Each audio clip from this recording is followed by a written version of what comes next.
Hello दोस्तों, नमस्कार, आदाब, सत श्री अकाल, अस्सलाम वालेकुम।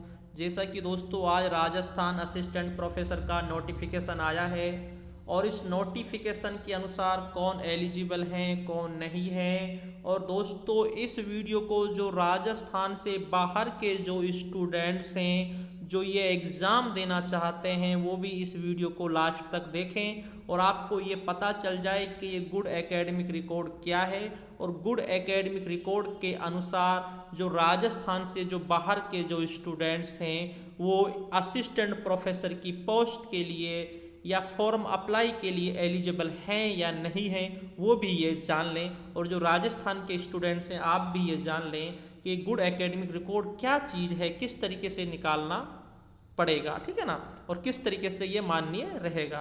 तो इसी संबंधी दोस्तों मैं आपके लिए ये वीडियो बना रहा हूँ क्योंकि काफ़ी स्टूडेंटों के मैसेज आए थे। यूँ तो मैंने आपके लिए पहले एक वीडियो बना चुका हूँ लेकिन इसमें मैं केवल आपको गुड एकेडमिक रिकॉर्ड के बारे में समझाऊंगा, ठीक है दोस्तों। और आप इसे विस्तार से समझें, अच्छी तरह समझें आप इसे और आपकी समझ में आ भी जाएगा। नंबर पहला पॉइंट है दोस्तों, पहला पॉइंट है 10th 12th और ग्रेजुएशन तीनों का औसतन न्यूनतम कितना होना चाहिए? 55। अर्थात 10th भी जोड़ना है, 12th भी जोड़ना है और ग्रेजुएशन, ये तीनों को जोड़ने के बाद औसतन आपका 55% आना, 55% या इससे अधिक आना चाहिए। अगर आपका 10वीं में 45 भी है चलेगा, अगर आपका 12th में 55-60 है और ग्रेजुएशन में आपका 60-62 है तो कहने का मतलब है अगर आपका तीनों का जब औसत निकालेंगे हम तो आपका कितना आना चाहिए? 55% आना चाहिए तीनों की औसत। चाहे ग्रेजुएशन में आपके 50 हैं, 12th में आपके 65 हैं और 10th में आपके 70 हैं तो भी आपका चलेगा। तो तीनों का कितना आना चाहिए दोस्तों? 55% आना चाहिए तीनों का। ये बात आप हमेशा याद रखना, ठीक है ना। लेकिन जो राजस्थान के जो छात्र हैं जिसमें कौन कौन से आते हैं?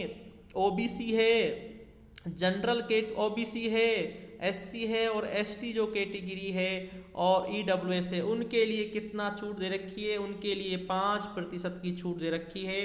उनको कितनी परसेंटेज चाहिए? 50। अब आप एक बात समझना, जो राजस्थान से जो बाहर के स्टूडेंट्स हैं वो इस बात को गौर से सुनना, क्योंकि जो आप बाहर से हैं तो आप जनरल में आएंगे तो आपका 10th 12th और ग्रेजुएशन में कितने होने चाहिए? 55% या इससे अधिक होने चाहिए, तभी आप इस फॉर्म को भर पाएंगे, ठीक है ना।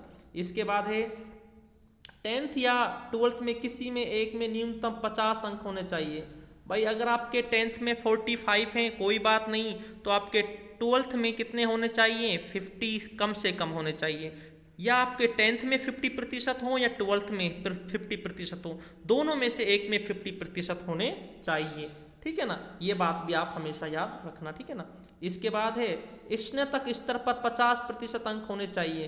अर्थात जो आपकी ग्रेजुएशन है, जो बीए है या बीएससी या बीकॉम है, उसमें आपके 50% अंक होने चाहिए। ये भी आप हमेशा याद रखना, कितने होने चाहिए? 50% अंक होने चाहिए। इसके बाद है दोस्तों स्नातक उत्तर में न्यूनतम 55% होने चाहिए, क्योंकि जो पीजी किया है जिसमें आपने तो उसमें 55% होने चाहिए। लेकिन एससी एसटी ओबीसी ईडब्ल्यूएस और एमबीसी व निःशक्त जनों श्रेणी के लिए 5% की छूट दी गई है।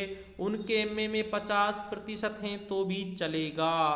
आगे है दोस्तों नेट सेट उत्तीर्ण होना चाहिए, नेट सेट होना चाहिए उत्तीर्ण। अब आप एक बात याद रखना, आप अदर स्टेट के हैं, आपका नेट क्लियर है तो आप फॉर्म अप्लाई कर सकते हैं। राजस्थान के हैं, आपका नेट क्लियर है तो भी आप कर सकते हैं, अगर आपका सेट क्लियर है तो भी आप कर सकते हैं। लेकिन आजकल तो सेट नहीं हो रहा, आज से 2013-14 में सेट हुआ था, उसके बाद अभी राजस्थान में सेट नहीं हो पाया है, ठीक है ना।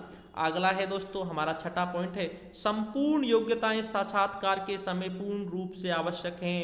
अर्थात जो ये आपके लिए जो शर्तें बताई गई हैं, जो 5 शर्तें आपके ऊपर बताई है मैंने आपको, ये दोस्तों जब आपका इंटरव्यू होगा उस समय आपको ये चाहिए, उस समय आपको नेट का सर्टिफिकेट चाहिए, उस समय आपको ये डिग्रियां चाहिए, ये सारी चीज़ें आपको उसी समय चाहिए जब आपका इंटरव्यू हो। लेकिन आप एक बात याद रखना, पिछली बार भी राजस्थान में जब पिछला एग्ज़ाम हुआ था 2014 में जो फॉर्म भरे गए थे तो 2014 में भरे गए थे, फिर एक बार ओपन भी किए गए थे, 2015 में किए गए थे।